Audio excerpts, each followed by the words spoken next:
Hi YouTube, Mochismo Eugene. Another video from Exit Strategy. Welcome. Most narcissists, many narcissists,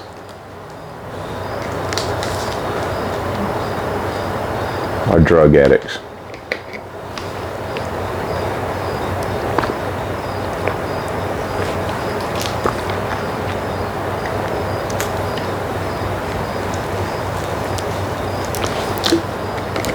I was going to say it a different way, that most drug addicts are narcissists, but that's not the case. A lot of people who are addicts pretty much have gotten into drugs, on drugs, addicted to drugs for one reason or another, which could be from a lot of different reasons. Different traumas in life, as opposed to a narcissist. They may have gone through a family tragedy. They may have just given up on life, pretty much. They may have just used it as an outlet to repress a lot of the realities, much like a narcissist does. But most drug addicts, or most narcissists, are drug addicts. Now,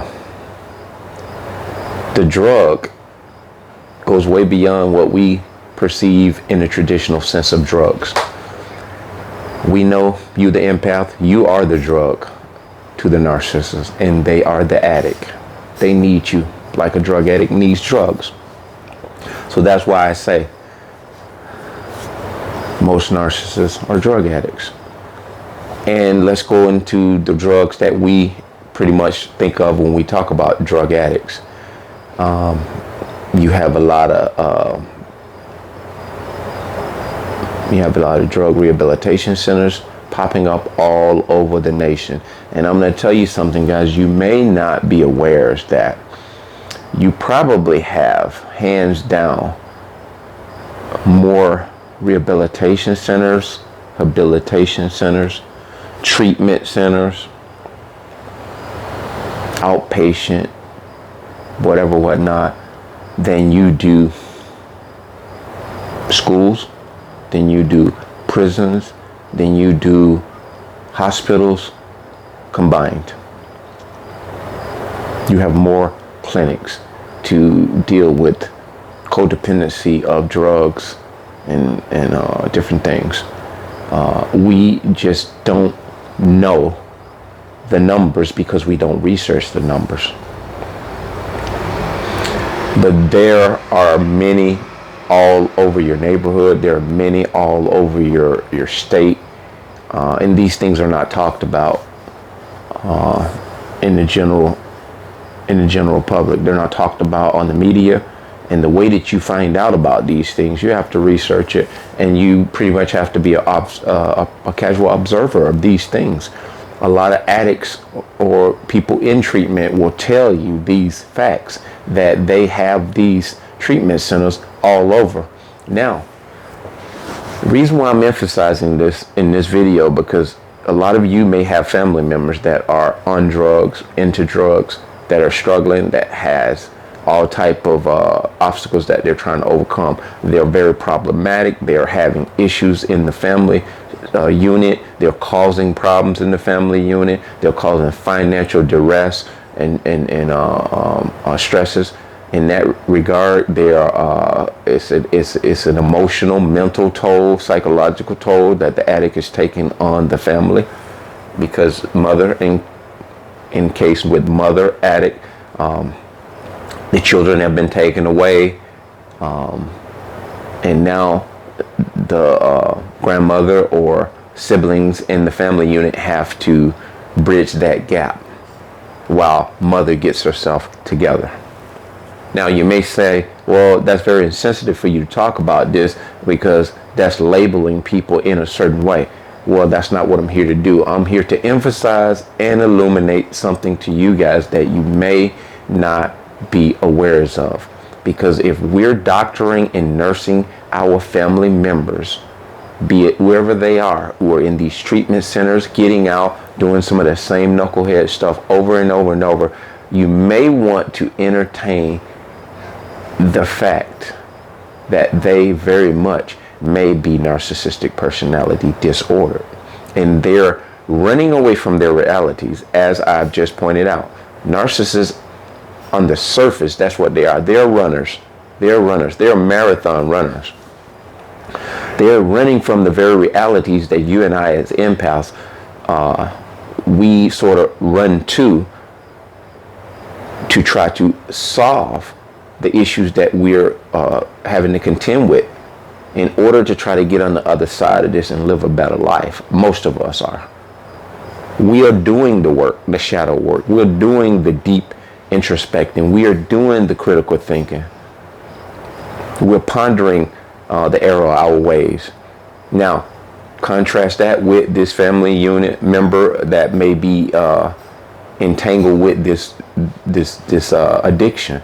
They may be addicts in your eyesight as to what you see them as in the traditional sense. But have you ever observed them intensely enough and casually enough to see narcissistic personality disorder traits?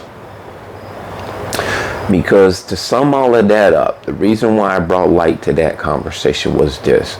There is a manipulation going on in our world today in all facets of life. And this is just one more. We know the nursing field, we know the hospitals, we know the court system, we know the legal systems in general. All of these things are designed to help those who have it all and to disenfranchise those who have not. Because there's money to be made off of chaos. I'm gonna let that sink in what I just said. There is money to be made in chaos. Chaos pays. So with a drug treatment plant or facility, you will have an addict. A lot of them will be so flamboyant and so bold, they will tell you straight face, oh, I got a charge, I went to jail for this, oh, they're just going to give me outpatient drug treatment because they can't arrest me, they can't give me no jail time because I'm an addict, they have to give me treatment.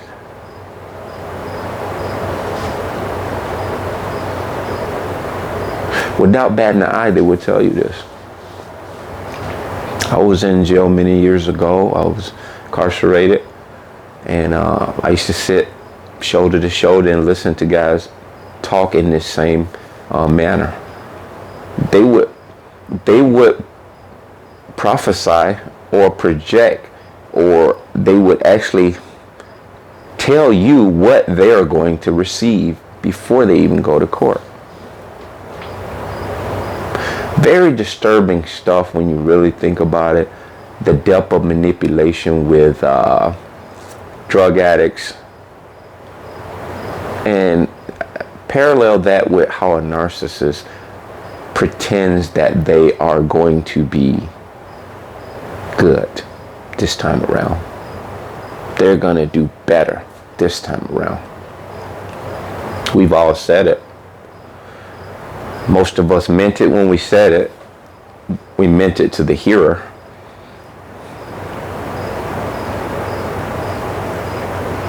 But we just didn't have our hearts set on doing it. We said what was necessary to get the person to believe us in order that we could get whatever it was we wanted from them. Every human being at some point or another has been manipulative, has manipulated a situation. Obviously, this is self-preservation mode. But the heightened awareness of drug addicts, drug treatment plants.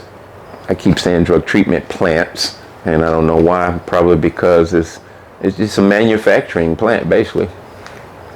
The way I see it, everything in regards to making money is a manufacturing plant. And so it's kind of like the addicts or we used to call them the bums or the homeless or whatever you would want to say. You see them on the street now. They will panhandle at the light, the stoplight, with a sign. And I'm going to be honest with you, it's times that I randomly will give a random homeless person money or something to eat or something to drink sporadically. And I think I mentioned this before. Most often it would be someone that didn't even ask me, that was sitting in front of the store, not panhandling, not begging. But in that case as well, a narcissist who's an addict, they know how to master the art of poor me, poor me. And in this case, I do tend to give money here or there. Change, a couple bucks, $2, $3, $4, $5. In some cases, I've probably even given a $10 bill to random strangers in that regard. But I'm talking about something specific when it comes to, and that's the humanitarian thing, that's the humanism in you and me. So to talk about this and to discuss this is to bring needed awareness to things that we have allowed to be dormant in our life. We've let our empathy grown laxed to the point where we don't emphasize or we don't observe the deep-seated manipulation by way of these entities, be it drug treatment programs, facilities, narcissists who are addicts in the street that are giving you this story of sorts that they're down on their luck, they need this for that, they need, could you help me out with spare change? I haven't eaten in 3 days. And well, you know the spills. And so they can do this with no emotion. They can do it without even feeling no shame or embarrassment, because guess what? You are the facilitator or the financer of the narcissist in many ways, shapes, and forms. You are the financer. This is the mindset of the narcissist. They wake up with someone in mind who's going to finance their agenda, who's going to finance their filthy, fake life. They have in their mind 3 or 4, 5, 6 contacts in sources and supplies as to where they're going to drive around town in the course of a day and do what you call a pickup. They're going to pick up and receive the handout because they got the poor me, poor me, poor me. Now, this is a narcissist who's not an addict. So take the narcissist who's an addict, who has not a car, who has burned all their bridges. And this is how they end up most often, where they're at on the street, because they've had cars, they've had homes, they've had beautiful husbands, beautiful wives, beautiful families. I remember a girl I was seeing one time, she married the owner of a very lucrative business here that does they sell office supply materials, and she had the name and all, still had the name, the merit name, and she doted on the fact in a braggadocious way, I was married to blah blah blah blah. They got lots of money, da da da da. I'm sure you know them, and I was like, I've seen their office equipment trucks riding around town, but doesn't mean much to me. And then she doesn't realize that the more she talked about the things in which she had in the house that they lived in, the more disgusting it sounded to me to be involved with this woman. She literally was giving me the breakdown of how I had this, that, and the other, and I don't know. And I determined that she was a narcissist based on the fact that she was drug addicted, but no more than that, she was manipulative. She was manipulative, and every time I would come to the conversation of, why can't, you realize, why don't you realize that, all you got to do is get yourself in a situation where you ask for help and you help yourself. And her retort was, he this, he that. They always project that it is this person who is the reason why I can't get myself together. It's a real pathetic conversation to have with these people. She was disassociated from her 2 children, and she's out here running around chasing the air. And so I felt a need to bring this up because this is something that, while we're studying narcissism, we're listening to narcissistic personality disorder videos, we're not hearing the little tidbits of the type of people who tend to be narcissists on the surface that are walking around amongst us every day. It's not the people who are always dressed the part, riding around in a nice car, because as you know, a lot of narcissists, they like this image. They like to portray this image that they have. They could be driving a Mercedes-Benz that they're 5 months behind on their car payment. So they're looking for another supply to latch on to get into a fake relationship, to inevitably siphon finances in order to be propped up and to keep the saga going. And in cases with the homeless, they have probably been that very same person who's had that nice car, had that nice home, which I just pointed out, and lost it all because of their dumb decisions in life, using and abusing people needlessly, relentlessly, intentionally. And this is when dirt falls back on them in the hole that they've dug for you. And so I see a lot of the influx of homeless around here, and they'll lay in the summertime now, they'll have makeshift tarp tents all over the place. And nobody's none the wiser. People just going on about life, and most of us are not even realizing that these are most often narcissists that who burnt their bridges so bad that they are even okay being homeless, because even being homeless, they're going to get a handout. They're going to forever use and abuse and manipulate situations. And that's just the way the cookie crumbles. So be aware of homeless people and vagabonds and even hobo narcissists. You'll have people who are doing great in life. They will be drawn to a hobo narcissist, especially, let's say, if he's a nice looking guy and he may, be very attractive. It's been cases where I know of, in fact, that a particular woman got involved with one, and I see them riding around town now or walking. Went from her having a car, nice job, to now she's walking the streets with him. They will bring you down. They will bring you down. You won't even recognize that person that had before that doesn't have now. And they have